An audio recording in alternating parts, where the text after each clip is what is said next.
Right, so it's the first of the year, and hopefully you're going to start trying to do something new, right? But there's going to be a small voice or even a loud voice shouting at you, you're not good enough. You can't do this. You're going to fail. Who do you think you are? Right? I remember it like it was yesterday when I decided I wanted to start sharing my information and knowledge that I've gained on my journey, right, with everybody else. I was terrified. You know, I spent hours rehearsing, preparing, and still the whole time, right, I kept thinking, you're going to mess this up, man. You're going to mess this up. Everybody's going to see right through you. And sure enough, as soon as I got on that stage to do my first public speak, I had fumbled my words, forgotten half of what I was going to say, and I left feeling like I had just proven my inner critic right. But here's something I didn't realize. You know, self-doubt isn't about what you can or can't do, right? It's about what you believe you can or can't do. And belief, that's something that you can change. See, self-doubt is sneaky, right? It disguises itself as truth, but it's really just fear in a clever costume. It tells you that you're not good enough, right? It tells you you're not talented enough. You're not worthy enough. And it feels so real that you start to believe it. But here's the question. Where did this belief come from?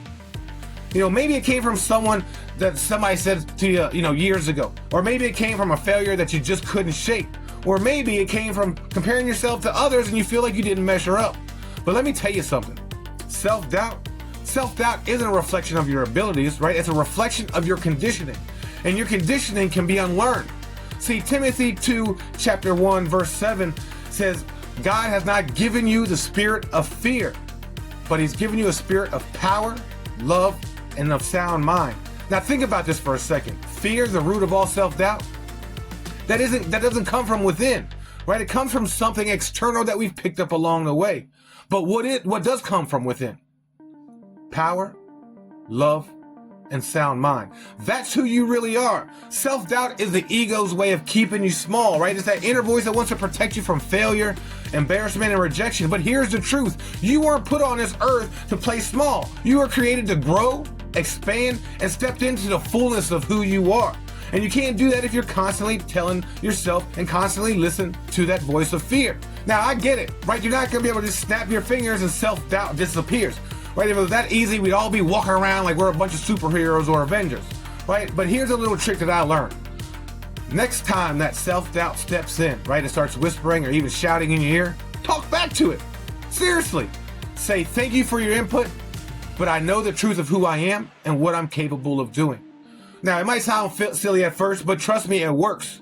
Right? Because when you call out that voice of self-doubt, that liar, right, it starts to lose power. And the more you practice this, right, the quieter that voice gets. And here's the beautiful thing about self-doubt. It's actually a teacher, right? Every time you face self-doubt, it's an opportunity to grow.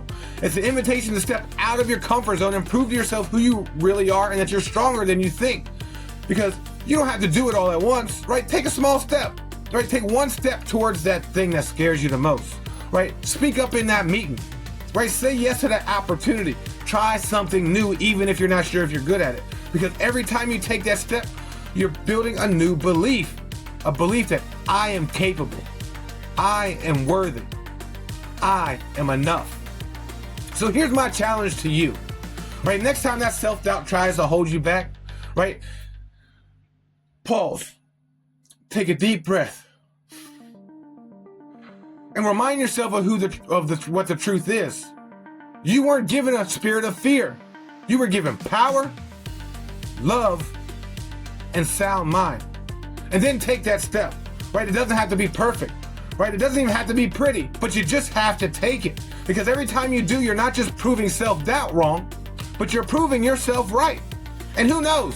That little step might turn into a giant leap. It might not.